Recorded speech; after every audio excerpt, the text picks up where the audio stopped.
kohët e fundit kanë dalë disa video të Edi Ramës nga viti 2012 ku flet për përmbytjet, për mungesën e ujit të pishëm dhe në pozitën e opozitarit ai gjithmonë ja hedh fajin qeverisë. Dhe çështja nuk është që sa herë ka një ngjarje të tillë të fajsojmë me se s'bën le të themi qeverinë që ka pushtet, megjithatë duhet analizuar situata se pse jemi në këtë situatë dhe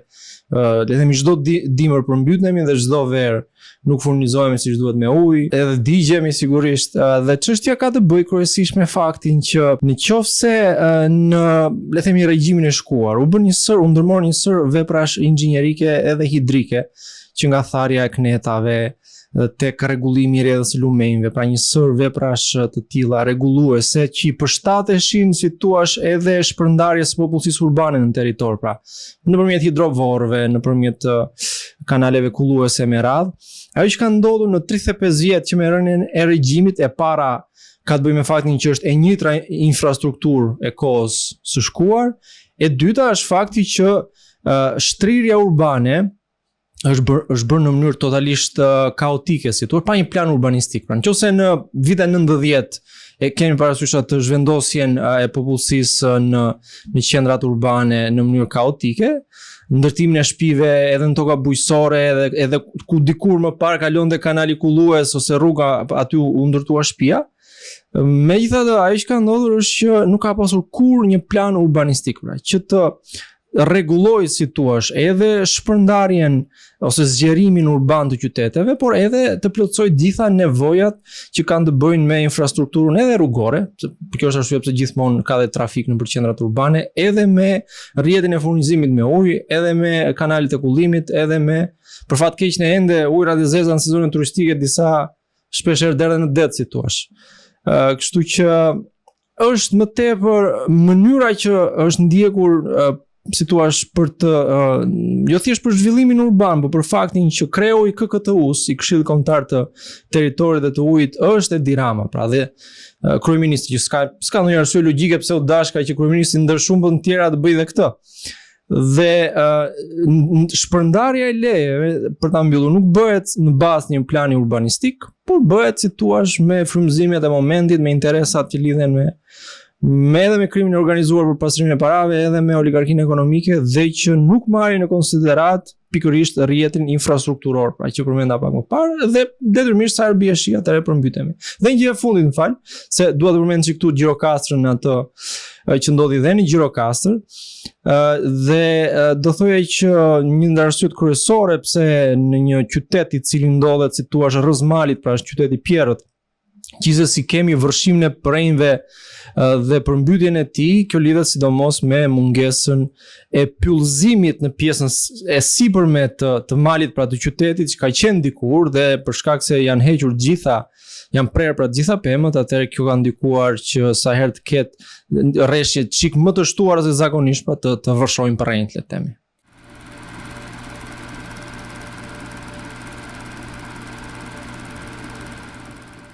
Jo, është fare vërtet, madje unë edhe për shkak të profesionit tim si thua kam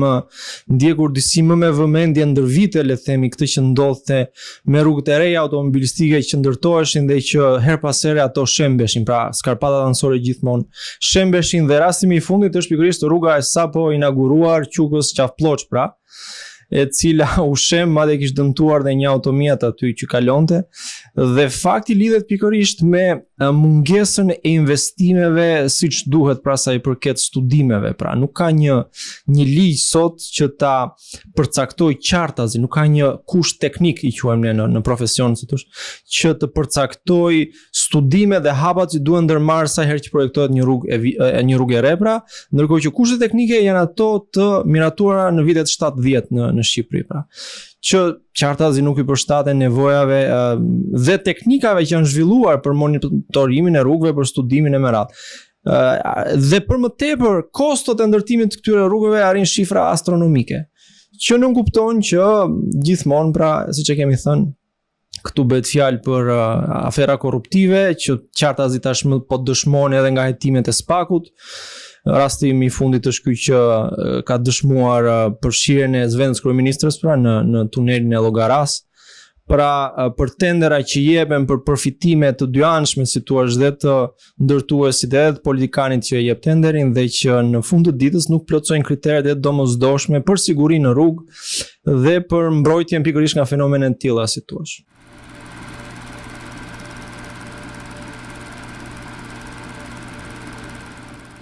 Në radhë parë, arsyeja pse ne e kemi kundërshtuar idenë e një qeverie teknike është për shkak se është një model që është provuar më parë me qeverinë teknike të vitit 2017 të Lulzim Bashës dhe që pasi u mbajtën zgjedhjet, fitoria përsëri e Edi Ramës e rilegjitimoi atë, duke thënë që unë hyra në zgjedhje me rregullat e lojës që përcaktuat ju dhe unë prapë fitova. Dhe i njëjti rrezik ekziston dhe tashmë. Pra që pas një qeverie teknike që sado që të zgjas, asgjë nuk do të zgjidh, të pak nga pretendimet që ngre. Cilat janë pretendimet? Fakti që në radhë parë Partia Demokratike propozon ose ka ngritur gjithë këtë retorikën që thotë që nuk mund të rrëzohet Edi Rama nëpërmjet votës. Dhe kjo s'është fare e vërtetë. E vërtet ndoshta është që Sali Berisha dhe Partia Demokratike nuk mund të jenë, si thua, ata që e përmbysin Edi Ramën nga pushteti, por në vetvete kjo një qasje disfatiste përpiqet të fsheh pamundësinë e Partisë Demokratike për të qenë një kundërshtar i denj, opozitar, si thua, i regjimit në pushtet.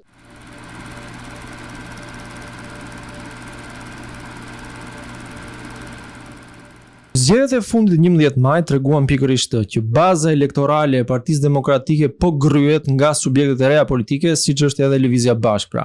Dhe përderisa ata e kuptojnë se nuk mund të jenë një alternativë qeverisë e ardhshme, aq më tepër me një kryeministër si Sali Berisha, qartazi janë komod në të qenit, si thua, partia më e madhe opozitare në kuvend, dhe aq më tepër kur lind një mundësi për një bashkëqeverisje që këta i vënë emrin qeveri teknike, ata sigurisht janë të lumtur që të marrin dhe ata një pjesë. Por po thoya edhe më parë që kjo bashkëqeverisje ose qeveri teknike, quajnë si duash, në thelb nuk e zgjidh as pak problemet që lidhen me manipulimin e votës që kemi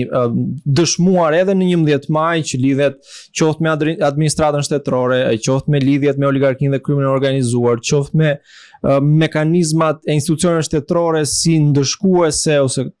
ndaj qytetarëve, le themi në përgjithësi, sepse nuk është gjë që zgjidhet as me 6 muaj as me një vit qeveri teknike. Ajo që rrezikojmë, siç thash pak më parë, është që Edi Rama të rehabilitohet në pushtet pas zgjedhjeve, ndërkohë që rruga e duhur, rruga që e kemi parë të ndiqet edhe në shtetet fqinje,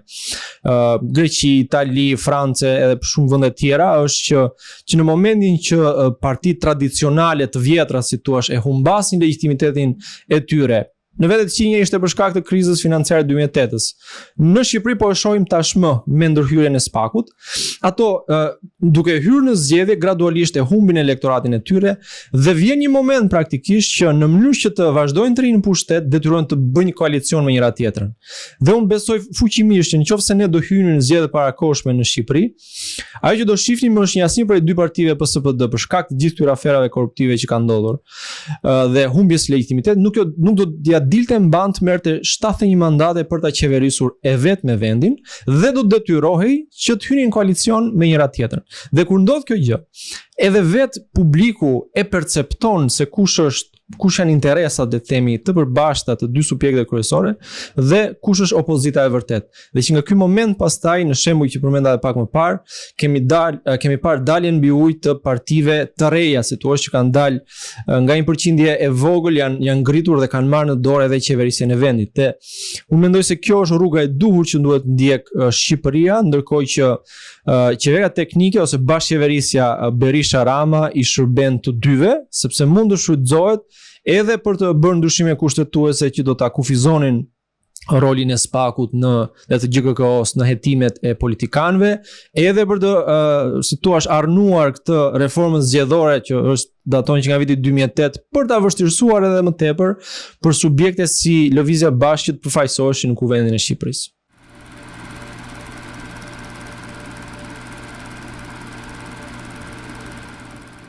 Unë mendoj se ka disa komponentë që kanë ndikuar në mënyrë që Edi Rama, si thua, të marrë 83 mandate ose të paktën të rikonfirmojë numrin e votave që morin në 2021-shin. Dhe se analizojmë këtë komponent, pjesërisht ka të bëjë me vetë faktin që aktori, le themi kryesori i opozitës është Sali Berisha. Dhe një pjesë shumë e madhe e shqiptarëve votojnë Edi Ramën duke mbyllur hundën pikërisht nga frika se Berisha një ditë mund të rikthehet dhe të bëhet kryeministri i vendit. Pra. Se sa është kjo komponente nuk mund ta përcaktojmë pa studime, si thua, pa statistika të cilat nuk i kemi, se nuk kryen në Shqipëri. Nga ana tjetër është e vërtet kjo që thoni që njësër mënyrash përdoren për ta manipuluar vullnetin e votuesve. Megjithatë, unë besoj se që kanë të bëjnë kryesisht me një lloj presioni me vendin e punës ose dhe me atë fenomenin e blerjes së votës. Pra. Sidoqoftë unë mendoj që nëse përpara shqiptarëve ose shqiptarët ndërgjegjësohen se kanë përballë një alternativë e cila është ndryshe nga ato të tjera dhe cila si thua për një mend e ka vullnetin dhe kapacitetin për ta kthyer faqen e historisë shqiptare, le të themi, besoj se nuk do vazhdoni në këtë rrjedhën e shitjes së votës. Shqiptari thjesht e kuptojnë që kur alternativa është mes Edi Ramës dhe Sali Berishës, atëherë nuk bën ndonjë dallim të madh përveç se kush ja paguan më shtrenjtë votën, me pak fjalë, pra thonë në mënyrë kështu. Dhe zgjedhin që ta shesin votën. Kur nëse do të ndërgjegjësoheshin, ka një alternativë reale, atë besoj se nuk do ta shisnin votën. E para, e dyta, edhe sa i përket, le të themi, administratës, flitet shumë në fakt për administratën shtetërore që është e mbushur me patronazhistë, të cilët themi nxisin dhe familjarët e tyre që të shkojnë të votojnë në mënyrë të caktuar, dhe kjo përsëri është pjesërisht e vërtetë, sepse në administratën shtetërore ka edhe jashtëzakonisht shumë profesionistë të mirëfillt, njerëz të cilët edhe pse janë atë vend pune gjithsesi ndjehen të poshtruar në një farë mënyrë nga drejtorët e pushtetit që i detyrojnë të shkelin dhe etikën e tyre profesionale në punën që bëjnë, dhe që u ka ardhur me fjalë thjeshta shpirtin majthunës, pra, dhe që ata edhe vetë duan një ndryshim të sistemit, por jo ndryshimin tradicional që ka ndodhur me rotacionin e pushtetit, që sa herë ndroi pushteti, ndroi edhe gjithë administrata shtetërore. Pra duhet që të vendosim rregulla të qarta dhe të sakta sa i përket profesionalizmit në vendin e punës, dhe kushdo që është profesionist pavarësisht se çfarë bindje, njësoj siç nuk ka rëndësi bindjet fetare, le të themi, nuk ka rëndësi fare as bindjet politike që ka një profesionist që punon në administratën shtetërore, pra, dhe duhet sigurisht të ruhet, dhe të motivohet, të ruhet në vendin e punës dhe të motivohet të bën punën gjithnjë më mirë. Kur edhe profesionisti mirëfillt e percepton këtë gjë, mendoj se është shumë herë më pak i prirët për për të votuar partinë që është në pushtet. Kështu që janë një sër faktorësh, në futu siç përmenda edhe rolin e Berishës, që është një rol negativ, që të cilët të analizuar së bashku nuk e bëjnë kaq fataliste këtë vizionin e gjithë pushtetshmërisë e Edi Ramës, i cili do ripërtërihet në pushtet këdo që të ketë përballë në opozit. Unë mendoj se Berisha vetë është një dorë shumë e mirë, një pateritë shumë e mirë për pushtetin e Edi Ramës, dhe një sër faktorësh të tjerë, një model ndryshe që do mund ta kërcënonte për një mend të themi pozitën e tij në pushtet.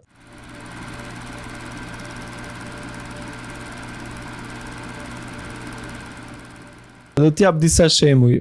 I pari dhe më, si thua, ai që s'duhet harruar është pikërisht reagimi i popullit shqiptar në ngjarjet e vitit 91. Pra ajo shoqëri që perceptoi totalisht le themi diktatin e një regjimi të ngritur për 40 vjet, një moment kur e perceptoi, kur e nuhati që pakënaqësia mund të kthehej në diçka më shumë se sa aq, kur nuhati atë dobësinë e pushtetit represiv, reagoi masivisht në ato ngjarje që ishin të vitit 91. Nga ana tjetër, thjesht prap duhet të kujtoj ngjarjen më të fundit që ndodhi në Brindizin, mos gaboj, pra që një avion me shqiptarë nisur për në Rinas, ndoshta për shkak të kohës nuk u ul dot dhe u devijoi në Brindisi, dhe më pas u kërkuan pasagjerëve, jo që të shkonin përsëri me avion në Shqipëri, por të merrin autobus. Nuk e di nëse besoj ke parë video që reaguan në mënyrë të fortë. Këtë për të thënë që nuk është se shqiptarëve u ka vdekur ndërgjegje ose nervi i reagimit. Çështja është që pse reagojnë në Brindisi për shembull, për një të drejtë që u mohohet edhe sipas meje, dhe jo në Shqipëri, sepse kam përshtypjen që në kontekstin italian ata e dinë që fjala e tyre dhe kërkesa e të drejtës së tyre do dëgjohet. Ata kanë të drejtë ta kërkojnë atë gjë dhe do merren në konsiderat fjala që ata thonë. Ndërkohë që në 35 vjet në Shqipëri rrënjosja e kësaj pamundësisë për të dëgjuar fjala e qytetarit të thjesht në lloj mënyre e të huajsimit ose e alienimit të qytetarit në pozitat që lidhen me drejtat që i takojnë, me ato padrejtësitë që i bëhen në vendin ku jeton, ku banon, në vendin e punës së me radhë, kanë bërë që shumë prej tyre thjesht të zgjedhin ta injorojnë si thua, ose të zgjedhin të largohen nga vendi, ose të kuptojnë që duke folur, duke ngritur problematikën e tyre edhe tek një gazetare siç mund të jeni ju, pra nuk është se zgjidhje, por i hap telashe të tjera vetes me fakt. Edhe kjo ka qenë e vërtet për fat keq në Shqipëri. Dhe kjo lidhet drejt për së drejti dhe me faktin që edhe pse ne jemi përpjekur, nuk ja kemi dalë mban për shembull që të ngrem sindikata, të mirëfillta, grupime njerëzish që kërkojnë të drejtat e tyre, u mbrohen nga ligji e drejtat e tyre dhe që organizohen kolektivisht, sepse gjithmonë të vetëm, sido që t'ja bëjnë, përballen me një mur. Megjithatë, unë mendoj që në momentin kur shqiptarët si në vitin 91 do ta nuhasin dobësinë e pushtetit, dhe jo thjesht pushtetit e Edi Ramës, po të një sistemi të ngritur në 35 vjet i cili e ka shkelur më këmbë të drejtat e individit, le themi, në shoqëri, dhe kur të ndjejnë atë shpresën të diçka që mund të ndryshojë rrënjësisht, unë besoj se pra sa mund duket si një deklaratë e madhe kjo, besoj se ne jemi në një ndryshim rrënjësor në Shqipëri, pra sepse goditja që Spaku i ka dhënë gjithë sistemit oligarkiko-politik në Shqipëri në këto vjet e ka delegitimuar totalisht kastën e vjetër politike, pra. Dhe ndryshimi që synohet bëhet, më duket se do jetë një ndryshim rrënjësor. Dhe pikërisht këtu hyn edhe roli i vet, le të themi, kolektivit njerëzve i shoqërisë shqiptare, pra që reagimi i tyre besoj fort se do vinë një moment kur ata do ta kuptojnë që gjërat po ndryshojnë vërtet dhe që angazhimi i tyre do jetë i domosdoshëm, sepse vetëm puna e Spakut nuk mjafton për të ardhur tek ajo se si do jap dorëheqjen e Edi Rama. Unë mendoj që ai nuk ka më asnjë pik legitimiteti për të qenë kreu i qeverisë shqiptare, ato 83 mandatet që përflet me një fjalë janë thjesht pasojë inercisë së pushtetit të vjetër dhe mënyrave të vjetra të marrjes së votës, ndërkohë që përballë akuzave me të cilat është përballur zëvendës kryeministri dhe ministrit të tjerë dhe institucione si Akshi për shembull, ai nuk e ka humbur tërësisht legitimitetin. Por që të shkohet në zgjedhje parakoshme duhet edhe që shoqëria të reagojë, pra. Dhe mund vim tek çështja e protestave, pastaj që edhe ne jemi subjekt, kemi thyrur protestat dhe do vazhdojmë të thrasim protesta, jo thjesht për mbështetësit tanë dhe për krahasit tanë, po me shpresën se një subjekt si Lëvizja Bashkë do nxjerr njerëz mjaftueshëm në shesh për një kohë mjaftueshëm të gjatë për të detyruar në një farë mënyrë që Edi Rama të jap dorëheqjen dhe të shkojë në zgjedhje parakoshme.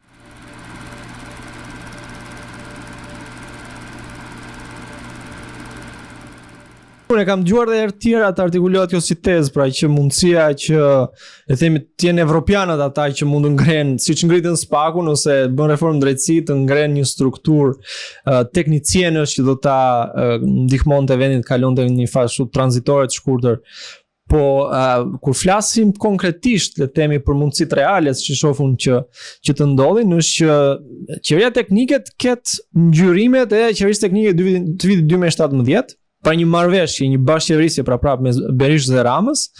e cila nuk është se do arri diçka sa i përket realizimit të zgjedhjeve të lira të ndershme siç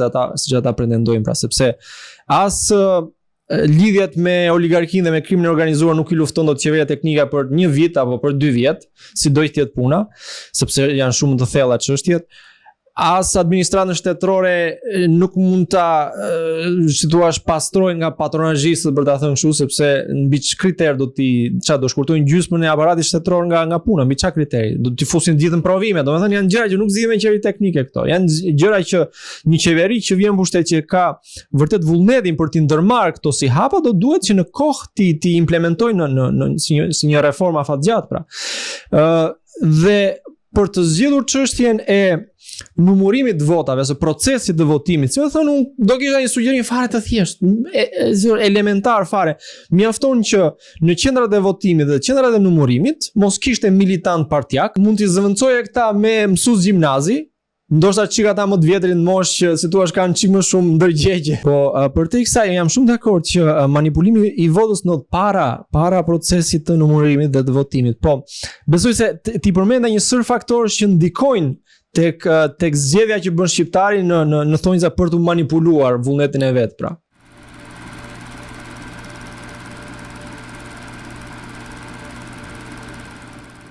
Besoj se Amerika qartazi e ka luajtur një rol të rëndësishëm në reformimin e sistemit drejtësisë.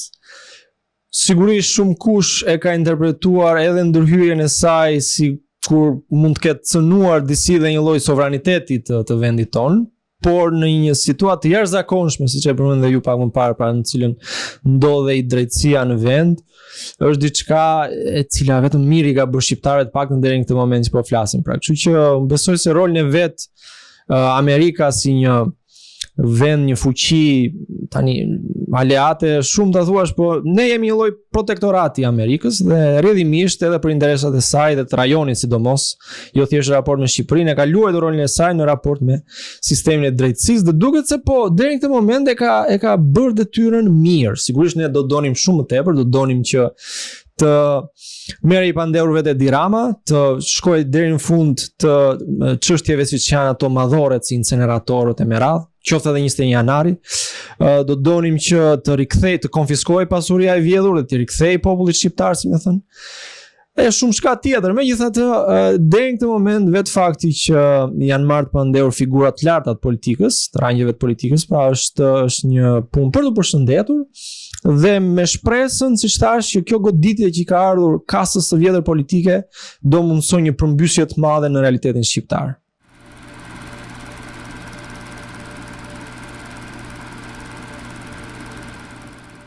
Në qoftë se për shembull dy partitë kryesore e PSD bien dakord që të bëjnë një reformë zgjedhore,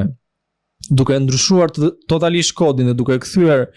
nga sistem proporcional që është në sistem majoritar, që praktikisht do ta përjashtonte çdo mundësi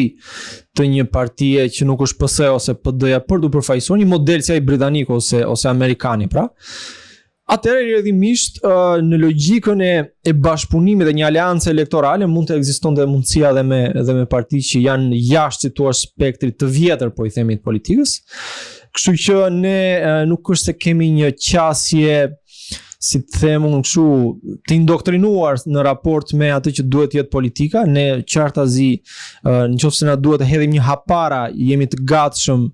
që të bëjmë kompromise, po kam thënë edhe herë tjetër, po pa u kompromentuar, pra. Nëse kompromentohemi në çdo aleancë që bëjmë sa i përket asaj që ne përfaqësojmë imazhin dhe identitetin që ne kemi ndërtuar në këto pak vite politik me cilën jemi përfshirë, si thua, atëherë kompromentimi na zhbën si parti, siç ka ndodhur edhe me partitë tjera të vogla, si më thënë, që kanë qenë kështu satelite në orbitën e partive më të mëdha, derisa e kanë humbur totalisht identitetin e tyre. Qëllimi ynë, siç e përmenda në kontekstin që ne analizojmë se ndodhet Shqipëria, është që të përfaqësojmë pikërisht atë terren që përmbys të vjetrën në një farë mënyrë. Pra, dhe për këtë jemi të gatshëm të bëjmë kompromise, thjesht thash për të hedhur hapa përpara, po jo për të kompromentuar vetveten dhe për të zhgënjyer ose për të tradhtuar besimin e atyre mijëra qytetarëve që na kanë mbështetur deri në këtë moment, na kanë dhënë mundësinë të përfaqësohemi në Kuvendin e Shqipërisë, pra. Dhe që besoj se nesër do jenë shumë më shumë ata që do besojnë tek ne.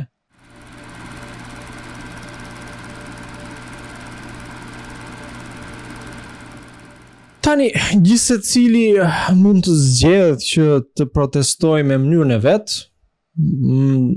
Unë thash që mënyra për të detyruar Edi Ramën që të jap dorëheqjen dhe të çojë vendin në zgjedhje parakohshme është një lloj ose roli i spakut në marrjen e tij të pandehur, le të themi, ose vullneti popullor që shprehet në shesh nëpërmjet protestave afatgjata, pak a shumë siç ndodhi në Serbi, dhe ata tani po shkojnë drejt zgjedhjeve të parakohshme, dhe që shkon aty pikërisht për të shprehur pak kënaqësinë e vet, jo thjesht mbështetësi dhe për krahas të një subjekti të caktuar. Tani, Lapaj e tentoi, le të themi, me mënyrën e vet, deri në këtë moment s'ka dhënë ndonjë rezultat. megjithatë, sa na përket ne nuk mendojmë se kjo është mënyra e dur për të thirrur njerëzit në protest. Ai ka zgjedhur një mënyrë çike edhe performative, edhe një lloj kështu qëndrese përballë kushteve të vështira të motit, për të dhënë një lloj shembulli rezistencë, si më thënë, nuk e di si ta quaj, por sa na takon ne mendojmë se politika serioze duhet ndjek hapat e vet dhe duhet të ndjek tjetër rrugë, le të themi, dhe kështu që siç e përmenda, ne kemi organizuar në parë protestat, do vazhdojmë të thrasim qytetarët në shesh, për te bindeve sigurisht me qëllimin e përbashkët për të detyruar ose për të kërkuar le themi dorëheqjen e Ramës. Është diçka që në vende të tjera, për shembull edhe mora rastin e Serbisë, po në Greqi e kudo tjetër, e bëjnë grupime ndryshme sociale, qoftë protesta studentore, qoftë në Greqi për shembull protesta e fundit e fermerëve, sindikatat luajnë një rol shumë të madh. Megjithatë në Shqipëri, në mungesë të organizimeve sociale, le themi autonome, lind detyra e partive opozitare për ta thritur her pas here një frymë të tillë.